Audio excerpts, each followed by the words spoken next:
নমস্কার বন্ধুরা, আজকে আমরা শুনে নেব মুল্করাজ আনন্দের লেখা একটি বিখ্যাত ছোট গল্প দ্য প্রাইস অফ ব্যানানাজ।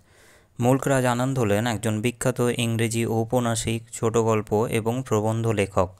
তার জন্ম 1905 সালে এবং মৃত্যু 2004 সালে।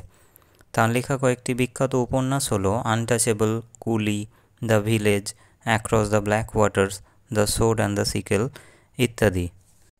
মুল্করাজ আনন্দের ছোট গল্প দ্য প্রাইস অফ ব্যানানাজ একটি মজার ঘটনা অবলম্বনে রচিত, যেখানে একটি বানর এক ব্যবসায়ীর টুপি ছিনিয়ে নিয়েছিল এবং যেটি তিনি অবশেষে এক গরিব ফল বিক্রেতার সাহায্যে ফিরে পেয়েছিলেন।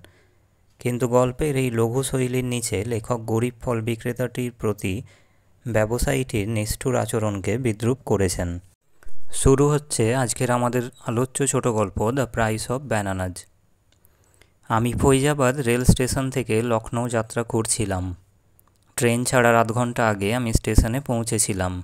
আমি বেঞ্চে বসে বানরগুলিকে খোলা প্ল্যাটফর্মের ওপর ও গাছগুলিতে আনন্দের সঙ্গে খেলতে দেখছিলাম। বানরগুলি প্ল্যাটফর্ম থেকে খাবারের অবশিষ্ট অংশগুলি এবং অর্ধচোষা আমের আঁটিগুলি সংগ্রহ করার জন্য সময়ে সময়ে নামছিল। নজরে পড়া যে কোনো খাবারের প্রতি লাফানোর জন্য প্রস্তুত থেকে কম বয়সী বানরগুলি তেঁতুল এবং নিম গাছের ডালগুলিতে বসেছিল। ঠিক তখনই স্টেশনের ঘণ্টা বাজিয়ে ট্রেনের ঘোষণা করা হলো। নিজের জন্য ট্রেনে একটি আসন লাভ করাতে আমি মনোসংযোগ করলাম। প্ল্যাটফর্মটিকে দেখতে পাওয়া জানালার পাশে আমি একটি বসার জায়গা পেলাম। ট্রেনের কামরাতে আমার সঙ্গে অন্য যাত্রীরাও উঠে এলো। বাড়তে থাকা গ্রীষ্মের গরমে আমরা সবাই ঘামতে থাকলাম। একটি জলের কল থেকে তাদের ছোট মাটির কলসিগুলিকে ভর্তি করতে অনেক যাত্রী ব্যস্ত ছিল।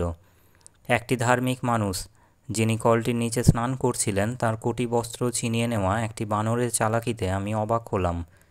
এই ঘটনা সবার মধ্যে একটি দারুণ মজার সঞ্চার ঘটালো। স্নান করতে থাকা ব্যক্তিটি তখন তার কোটি বস্ত্র ফিরিয়ে দিতে বানরটিকে অনুরোধ করল। বানরটি উদার ছিল এবং নিম গাছ থেকে এটিকে মানুষের পায়ের কাছে ছুঁড়ে দিল। যখন এগুলি সব চলছে, আমি এক ভদ্রলোককে আমাদের কামরার দিকে এগিয়ে আসতে দেখলাম। তাকে একজন ব্যবসায়ীর মতো দেখালো। তিনি একটি সাদা মসলিন ধুতি, একটি সুন্দর নরম ঢিলে ফতুয়া এবং মাথায় নকশা করা একটি টুপি পরেছিলেন। একটি কুলি তার মালপত্র বহন করছিল, যেটিতে ছিল একটি বড় স্টিলের তোরং, অনেকগুলি ছোট ছোট ঝুড়ি এবং একটি পিতলের জগ। মালপত্রগুলি দ্রুত নিয়ে যাওয়ার জন্য মানুষটি কুলিটির প্রতি চিৎকার করছিলেন। হঠাৎ একটি বানর আমাদের কামরার ওপর থেকে লাফিয়ে নামল এবং ব্যবসায়ীটির সুন্দর নকশার তোলা টুপিটি ছিনিয়ে নিয়ে চলে গেল। তারপর বানরটি নিম গাছের ওপর চড়ে বসল। বানর, তুই এটা কি করলি? দারুণ হতবুদ্ধিতায় ব্যবসায়ীটি চিৎকার করে উঠল। তার গোলাকার পরিপাটি মুখটি ঘামে ভরে গেল। সে কলের ওপরে গাছটির দিকে ছুটে গেল এবং দাঁড়িয়ে বানরটিকে ভয় দেখাতে লাগলো। যাই হোক, সে যতই বানরটিকে চিৎকার করে বলতে লাগলো, বানরটি ততই দূরে যেতে লাগলো। এটি ছিল সেই বানরটি যে স্নান করতে থাকা ব্যক্তিটির কোটি বস্ত্র ছিনিয়ে নিয়েছিল। ব্যবসায়ীটির অবস্থা দেখে প্ল্যাটফর্মের লোকজনেরা দারুণ মজা পেল। মুখে হতাশা এবং করুণ অবস্থার ছাপ নিয়ে সে তাকিয়ে রইল। ইতিমধ্যে একটি ফল বিক্রেতা তার ছোট মালবাহী গাড়িটিকে ঠেলতে ঠেলতে এগিয়ে এলো। সে শেঠজিকে বলল যে সে টুপিটিকে উদ্ধার করবে। ব্যবসায়ীটি দেখে মনে হলো যৎসামান্য স্বস্তি পেল। তার ডান হাত দিয়ে বানরটির দিকে একজোড়া কলা নাচাতে নাচাতে বিক্রেতাটি এগিয়ে গেল। সে বাঁ হাতটি বাড়ালো টুপিটার জন্য। বানরটি ইতস্তত করছে মনে হলো। বিক্রেতাটি বানরটিকে প্রলোভিত করে বলল, আয় আয়, নেমে আয়। সে কলাগুলিকে আরও উপরে তুলে ধরল। বিক্রেতার কাছাকাছি একটি ডালে সাবধানতার সঙ্গে নেমে এসে বানরটি সাড়া দিল। পুরো প্ল্যাটফর্মটি নিস্তব্ধ হয়ে পড়ল এবং দারুণ উৎকণ্ঠায় অসম্ভব কিছু ঘটার জন্য অপেক্ষা করতে লাগলো। বিক্রেতাটি মৃদু স্বরে কোকিলের মতো আওয়াজ করে বানরটিকে এসো এসো বলতে লাগলো। এদিক ওদিক দেখতে দেখতে বানরটি সওদাটি গ্রহণ করতে রাজি হলো। সেটি তার ডান হাত দিয়ে কলাগুলি গ্রহণ করলো এবং তার বাম হাত দিয়ে ঈষৎ কুঞ্চিত চিকনের কাজ করা টুপিটি মুক্ত করল। দর্শকেরা প্রশংসায় চিৎকার করে উঠল। ফল বিক্রেতা এলো এবং বিনীতভাবে শেঠজিকে তাঁর টুপিটি দিল। ওরা ক্ষুধার্ত, সে বলল, তাই ওরা যাত্রীদের বিরক্ত করে। আচ্ছা, শেঠজি বললেন এবং ট্রেনের কামরাতে যাওয়ার জন্য ঘুরলেন। বিক্রেতাটি বলল, শেঠজি, দয়া করে কলাগুলির জন্য আমাকে 2 আনা দিন, যেগুলি আমাকে বানরগুলিকে দিতে হয়েছিল।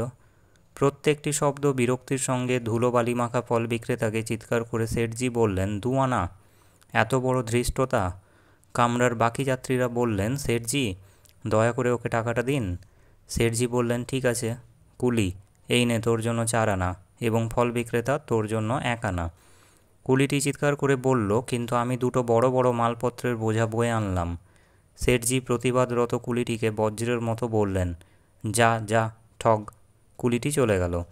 ফল বিক্রেতাটি আবার বলতে লাগলো, শেঠজি ন্যায়বান হন, আমি আপনার মান্য টুপিটিকে রক্ষা করেছি। ব্যবসায়ীটি প্ল্যাটফর্মের ওপর তার দিকে 1 আনা ছুড়ে দিলেন। রেলগাড়ির গার্ডের বাঁশি বেজে উঠল। ট্রেনটি ছাড়তে যাচ্ছিল। বিক্রেতাটি ট্রেনের কামরার জানালা দিয়ে দেখতে লাগলো। শেঠজি গরিবকে ঠকাবেন না। তার দিকে চোখ রাঙিয়ে শেঠজি বললেন, যা যা বিশ্রাম নে।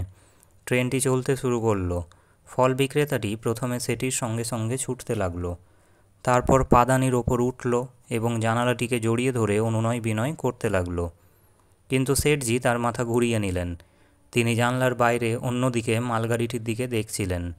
ট্রেনটি প্ল্যাটফর্মের পুরো দৈর্ঘ্য অতিক্রম করল এবং হতাশাগ্রস্ত ফল বিক্রেতা অবশেষে নেমে পড়ল। আমাদের সকলের দিকে তাকিয়ে নিজেকে ঠিক প্রমাণ করতে শুরু করলেন শেঠজি। আমার টুপিটি ফেরত পেতে সে যদি আমাকে সাহায্য করতে না চাইতো, সে বানরটিকে কলাগুলি দিত না। আমি তো তাকে সাহায্য করতে বলিনি। আমার মনে হলো যে বাকি সব যাত্রী গরিব বিক্রেতাটার জন্য সমবেদনা অনুভব করছিল। পুরো মজার ঘটনাটি শেষ হলো ধনী ব্যবসায়ীটির বিরুদ্ধে অপ্রীতিকর অভিযোগের অনুভূতিতে, যিনি উদার মনের ফল বিক্রেতাটির প্রতি দারুণ নিষ্ঠুর আচরণ করেছিলেন। আমি শেঠজির একটি ব্যঙ্গচিত্র আঁকলাম এবং তাকে ছাড়া অন্যান্য সমস্ত যাত্রীদের আমার আঁকাটি দেখালাম। সবাই হাসল। আমরা যত বেশি হাসতে লাগলাম, শেঠজি তত বেশি অস্বচ্ছন্দ বোধ করতে লাগলেন। তাহলে আজকের ভিডিওয় আমরা শুনলাম মুলকরাজ আনন্দের লেখা একটি চমৎকার ছোট গল্প, দ্য প্রাইস অফ ব্যানানাজ। ভিডিওটি তোমাদের ভালো লেগে থাকলে ভিডিওটিকে লাইক, শেয়ার এবং চ্যানেলটিকে সাবস্ক্রাইব করতে ভুলবে না। জুড়ে থাকার জন্য ধন্যবাদ।